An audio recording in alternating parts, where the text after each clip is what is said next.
Chapter 13, Evan Donnelly. I'm not surprised to learn that you, Luke, and Jaeger have been watching us. Those two watch everybody in town. They spend their days driving around Canaan in the Mustang, looking for things they can steal and other ways to make a quick buck, like their little plan to get into the cash register at Doyle's. No wonder Jaeger washed out of high school and Luke's working on a grade point average of D-. But the stakes are higher now because we've got the fort. We can't let Luke and Jaeger find out about it, and not just because they'd give us the boot and claim it for themselves. We've already seen how valuable that silver cutlery is. Ricky says the china bowls and plates might be worth even more. And besides pizza and snacks, we've only been using the cash for necessities. Mitchell's phone repair, a bike helmet for CJ, a sleeping mask for Jason, since his dad's new apartment doesn't have blinds yet. I picked up a small lockbox for myself so Luke can't steal my money anymore. Although when I asked him about the missing 50, he claimed he didn't have it. I'll bet he doesn't. The minute he swiped it, I'm sure it went straight to Jaeger. The thing is, if Luke and Jaeger got their hands on the fort, they'd sell all that stuff on day one, and the cash would disappear just the way my family's money always disappeared, right before Mom and Dad would land in rehab. That's the worst part about Luke being friends with Jaeger.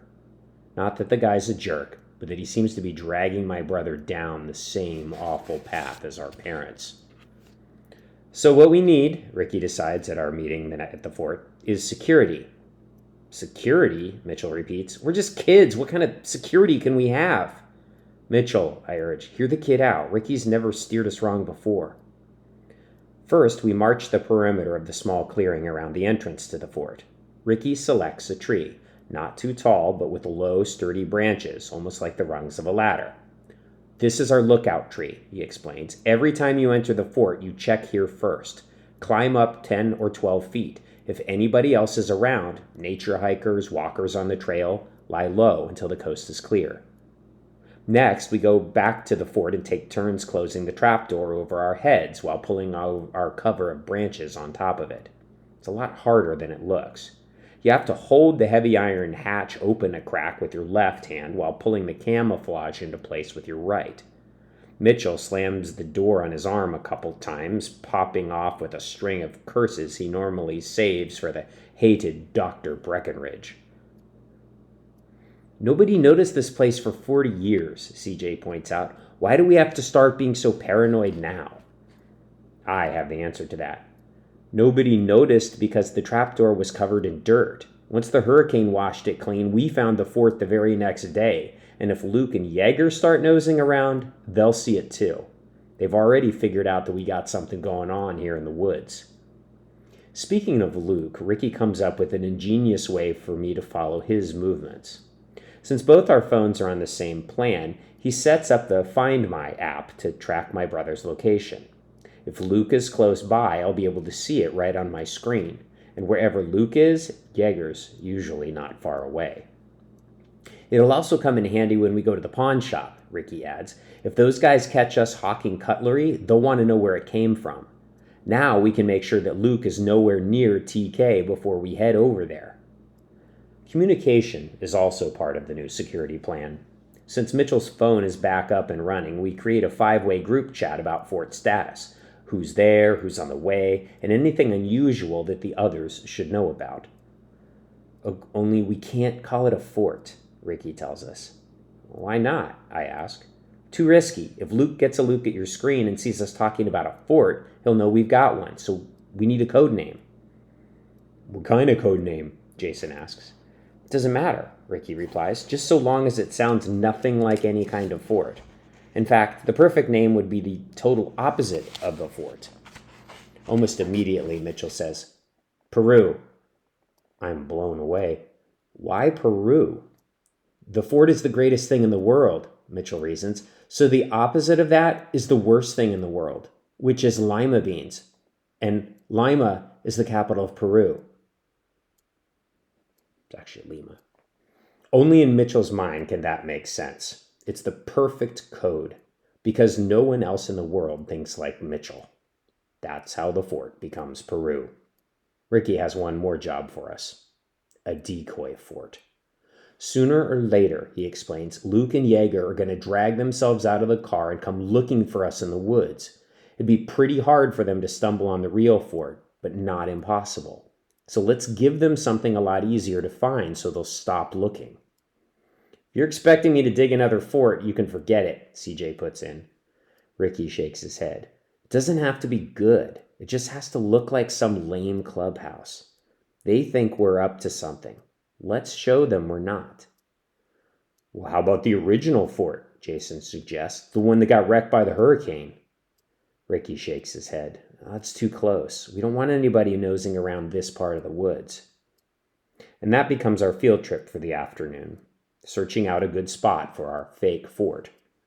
We follow the trails all through the woods until CJ starts complaining that his semi-healed ribs are beginning to hurt again. He sits down on a broad, flat rock just in from the path, and that's when it comes to me. The rock, it's large and round like a tabletop. We clear away the brush around it and drag over 5 seats, pieces of a tree trunk someone sliced up with a chainsaw. We step back and admire our handiwork. It looks like the most natural meeting place in the world. All that's missing is King Arthur and the Knights of the Round Table, CJ marvels. Mitchell selects a stump and settles onto it with a satisfied sigh. This is my spot. You don't have a spot, Ricky informs him. None of us do. It's just a decoy. Well, this is my decoy spot, Mitchell insists. We stomp around on the grass and weeds to make the area look lived in, and to complete the effect, we leave the woods and pick up a few soda cans and water bottles from the first trash can we find. Then back to our decoy fort to spread our litter around the table. You ruined it, Mitchell pronounces darkly. Well, we'll have to come back every few days with fresh garbage, Ricky comments, because this stuff's going to blow away eventually. Jason looks stricken. Janelle's not going to like this. She's the president of the 7th grade environmentalism club. That's no problem, CJ retorts, because Janelle's not going to hear a single word about it. Right, Romeo? Well, at least Janelle doesn't order everyone around, Jason mutters with a stink eye in Ricky's direction. He's got a point. Ricky really has taken over a little. But I can't say it bothers me as much as it does the others. I've seen how easily Jaeger took over my brother. He's like a cockroach infestation. Once the first few bugs get in, pretty soon they're everywhere. And if Luke and Jaeger ever find our fort, we're out. Hey, little bro.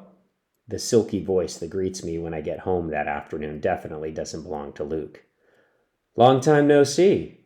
Jaeger is in our living room, draped over Grandpa's favorite chair, eating a pint of Ben & Jerry's Chunky Monkey off a pocket blade knife that looks a little too long to be legal. Luke, I call. Where are Grandma and Grandpa? Luke wanders out of the kitchen, eating a banana, monkey style. How should I know? What do you care? He'll be back. Isn't that what you said about your parents? Jaeger drawls. Man, I hate that guy. He doesn't just use that knife to eat ice cream. He also jams it in your back and twists it every chance he gets. Something in Luke's eyes flashed for just a second. A spark of anger. But he's not going to turn against Jaeger. A twisted grin is forced onto his lips, and he even manages a chuckle. My parents. Yeah, that's funny. I don't think it's funny, I say between clenched teeth. Give it a minute, Jaeger assures me. It'll come to you. Get a sense of humor, Evan, Luke advises me. There is no humor where our parents are concerned. Luke knows that even better than I do. They raised him 4 years longer than they took off on us, or before they took off on us. You've been making yourself pretty scarce, little bro, Jaeger comments, frowning at me. I'm not your bro.